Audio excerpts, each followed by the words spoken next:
SPCA Florida is an animal shelter, animal adoption center, veterinary clinic, and animal hospital in Lakeland, Florida. They find homes for 5,000 homeless cats and dogs a year, and their animal medical center provides top quality vet care in Lakeland to thousands of cats and dogs a year. Every month, they create awareness for causes that benefit animals and pet owners alike. During the month of May, they have a program that could help keep you safe when encountering another dog. The details are coming up on Polk Place.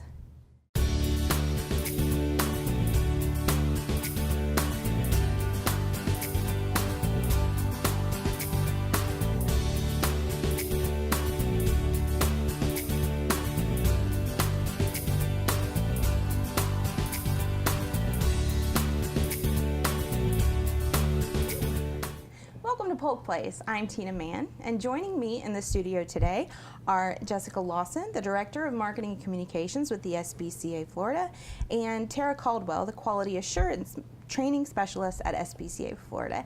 And our special guest, why don't you introduce him? Sure, so this is Rocky. He is a Chihuahua mix, and based on, his dapple coloring, we're thinking maybe mixed with Dachshund, but we're really not sure. He's 5 years old. He did have some hip issues, but it's healed now. He might be a little bit of, arthritis later in life, but he gets around just fine. He loves to cuddle, obviously a lap dog for certain. Did really well in the car, was looking out the window and excited, so he's just a very, very well-behaved, good boy. He is. He's been calm and sweet and just loving that attention. Yes. So we're here to talk about National Dog Bite Prevention Month. Why don't you tell me a little bit about that? Dogs don't speak our language. We bring them into our home and expect them to live by our rules, and they're very happy to live with us. They just don't know what's expected of them. So what we as responsible pet owners have to do is we have to speak their language. Mm-hmm. What we need to do is understand what they're telling us. A lot of times with dog bites, we hear, especially in the veterinary clinic, is that a bite came out of nowhere when a child was bitten or someone was bitten, is that it was unprovoked. The word unprovoked comes up a lot. And very rarely, if ever, is that the case. A dog will give you so many signals. They speak with their body, so that's what we have to do as responsible pet owners, is understand what they're trying to tell us. And that's how we can prevent that. So tell me a little about that. I know there's some, like their ears, for example, is a good example of something you can watch out for. Absolutely. When this dog here, for example, is very alert, he doesn't seem stressed at all. He's looking around. I don't expect him to bite. Now, let's say if his ears were back, flat against his head, and he was looking, say, to the side, not making direct eye contact, and I would be a little bit worried that he was stressed and uncomfortable with the situation. He's standing up. His posture is very, stiff and erect. I'm not worried about him biting at all. But let's say he was curled away from me. That is more likely to say that the animal is not comfortable with the situation. Another thing you can check for is like when their hair is raised, obviously. That's the same, it is Dog Bite Prevention Month. But another thing with cats is the same thing, their ears are back, if their eyes are dilated, just watching, their fur and if it's standing up on edge. So just really being aware at all times. And a lot of times, especially I think, to Tara's point, that children are a lot of the times who gets bit, and that's because their awareness maybe isn't as heightened as the adults who are supervising. So it's really important to make sure that you always are supervising children around animals. Absolutely. And what types of things can you teach your kids to look out for or not to do around animals to help? A lot of times animals can be resource guarders, and by resources I mean food or toys or their bedding, their favorite place. Make sure to watch their behavior around that. A lot of times you see people think it's funny for a dog to guard its food, to growl around this food. Make sure you keep children away from an animal when it's eating, to keep dogs apart when they're eating if they happen to be resource guarders. If not to teach children not to play with the dog, like tug of war or whatever. If it has an issue, That way, I'm not saying don't teach your children, not to play with the dogs, because certainly, we want to enjoy them with our family. But if your dog has a particular issue with that, we have to keep our children safe. We have to keep our dog safe, because if the dog is doing a behavior that for some reason he's developed, they're doing it for a reason, and we don't want them to not be in a home, to be relinquished to a shelter, or unfortunately sometimes, euthanized because of a bite. You got to get to know the little babies and Absolutely. and how they react and what they like and what they don't like, just like people. Yeah, one of the things that Tara mentioned earlier that was really, made a lot of sense is that you don't have to pet every single dog. And a lot of times the way that children approach animals, they're very excited. Maybe they don't have pets at home, so they come at them like arms flailing and, get up in their face. And even the nicest of dogs that can put on edge. So just making sure, that your kids know that they always have to ask permission before they pet a dog, and that sometimes, they just need to skip petting that dog. Absolutely. Well, that goes into the whole question of if on a walk or even in the home, how should you not greet a dog and how should you greet a dog? Always ask permission. Make sure that it's okay with the owner to, if they want you to pet the dog. Watch how the dog reacts. If if you run up to a dog and say, "Oh my gosh, you're so cute," and it backs away, don't stick your hand in the dog's face. You're giving it permission. You're saying, you're coming at it in an aggressive manner. You might not mean it, but to the dog, that's what it's saying. You're coming toward it in a dominant fashion. You can come to see me. Nope. That wasn't very graceful. There's a project that I'd like to mention as well called the Yellow Ribbon Project, that a lot of owners are aware that it's not safe for their dogs to be pet out in the public, and so they have a yellow ribbon around their dog's leash. If you see that, understand what it means. It means that they're exercising their dog, they're trying to socialize their dog, but it's not quite ready to be handled by the public. So if you see that, respect it. Don't go and try to pet the dog.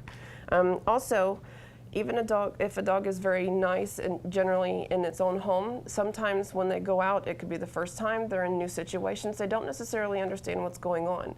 So it can be a little stressful for them. So just understand that as well. There might be new dogs, new people, new sounds, and it can be stressful for them. It doesn't mean they're not nice, it just means they just don't understand. Okay, if you do have permission, like the owner says, absolutely, what's the best way to approach a dog? Don't bend over the dog. They see that as a dominant posture. I would squat down, with your side to the dog, and then allow it to come up to you. That's the best way to do it. And if they don't, then don't force the issue. Okay, absolutely. I know there's a lot in the news about breed-specific bites. Tell me a little bit about whether that is actually the legislation on it helps. There have been a lot of studies over the past several decades, and there has been no conclusive evidence that breed-specific legislation reduces the amount of dog bites, whether it's fatal or non-fatal. The Centers for Disease Control and Prevention have done studies. They did a 20-year study, and there are some European countries that have enacted breed-specific legislation countrywide, and of course they keep their own statistics, and there is absolutely no evidence that this reduces dog bites, fatal or non-fatal at all. So, but what does help is dangerous dog laws, and what I mean by that is if you have a dangerous dog of any breed, removing it from the population, not necessarily euthanizing, but keeping it within a home, keeping it away from the public, and of course, training. Okay, when you say dangerous dog laws, what are those? What does that mean? I can't give you any statutes, of course, I don't know them. Absolutely. But with every municipality, they're different. If an animal has bitten someone or has attacked another animal, different counties, cities, states have different laws to state, what has to happen to the animal. Either they're removed, put in quarantine, or they have to stay in the home for a certain amount of time. There's required training. with certified professional trainers, different, laws like that in different places. So dangerous dogs being a dog that has already bitten. Okay, not a breed. No, not a breed. I think no. Sometimes when you hear that, you think, okay, well that means that the whole insurance won't cover it. Exactly. So that's probably a common misconception. Definitely. That's a huge misconception. A lot of people don't realize, they do target certain breeds, especially with homeowners insurance and those type of things. Whereas, Tara, the research that she's found was small lap dogs are oftentimes the ones. Little dogs like this, unfortunately, are the ones that bite the most. Right. I can imagine that. Temperamental, they're smaller, maybe not a little bit more fragile, but they tend to be the ones that they lash out more. And they're not reported as often, and certainly they're not as often. They're not fatal, but you do have more fatal dog attacks with larger breeds, of course, and generally it's with children. But if we just have to mention the elephant in the room, everybody thinks pit bulls or pit bull types, but first and foremost, pit bull isn't a breed. It's a group of breeds. It's the American Staffordshire Terrier, the American Pit Bull Terrier, and Pit Bull Terrier, and others. But when we talk about breed-specific legislation, there's a lot of difficulty with that. Number one, if you don't have a purebred dog, it's very difficult to even understand to know what breed the dog is. It's difficult to look at a dog and say, this is a Chihuahua mixed with what? We don't know. We assume he's a Dachshund mixed with a Chihuahua, and he looks like he's got some Rat Terrier in him, but we just don't know. We could do DNA testing on every dog everywhere, but that's expensive. Cost prohibitive. And it's just the science isn't you want to come see that. You want to come see? Of course he wants to come see you. He's like, I want to travel. The science isn't exact, so there are a lot of things that breed-specific legislation, there are a lot of issues with it. It doesn't prevent any bites, and animals have lost their lives because of, common misconceptions and, frankly, fear on the public. And I think a lot of times it's just like when animals arrive at a shelter and people assume, oh, well, what happened in the home that made the animal have to be surrendered? And gosh, I would venture to say like 80 to 95% of the time it's people problems, it's allergies, it's, oh, they had a baby and didn't think that this was gonna, take away from that, or, they don't have time. Right, exactly. The expectations weren't realistic that, if you get this certain type of breed that, it's gonna need to be exercised 2 or 3 times a day, and if that's not your lifestyle, then that's not ideal. So I think that a lot of times with the bites, it's the same thing. It's not necessarily, like Tara mentioned in the beginning, it's not the dog's fault as much as just the people around it not really being mindful and watching the dog's body language and understanding how to keep themselves and others safe. That's the truth. We don't set good expectations for them. We don't exercise them correctly. And then when we have an animal that requires exercise, a small dog like a Jack Russell, a large dog like a Border Collie, mix, whatever, they have all this pent-up energy, and then we don't set good expectations, and we don't train them properly, and then sometimes you do have a bite, and sometimes they end up in the shelter for no fault of their own. So there are a lot of things we can do. We can train early. We can set good expectations. If you do have a behavior problem and you have a potential bite dog, contact a trainer. There are a lot of trainers in our area, and you can find them easily on the internet through advertising. I would suggest finding a certified professional trainer. And if you do have severe behavior issues, I would contact a veterinary behaviorist, but there's a lot of help out there. A lot of help out there. Excellent. And if they ever needed to get some advice, they can always contact you. Definitely. Absolutely. Contact SPCA. And this little guy is the sweetest little thing. If you want to adopt him, you can contact the SPCA. Their website is spcaflorida.org.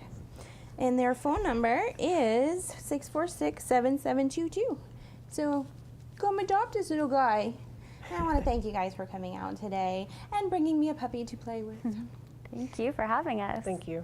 Keep in mind that May is Dog Bite Prevention Month, so SPCA Florida has tips to keep you and your children safe around dogs and cats. There are many signs, such as how the animal's ears are positioned, if their fur is raised, that are telltale signs that a dog is stressed out and could possibly bite. Treating a dog with the respect you would a stranger could mean the difference between being bit or having an enjoyable experience greeting a dog.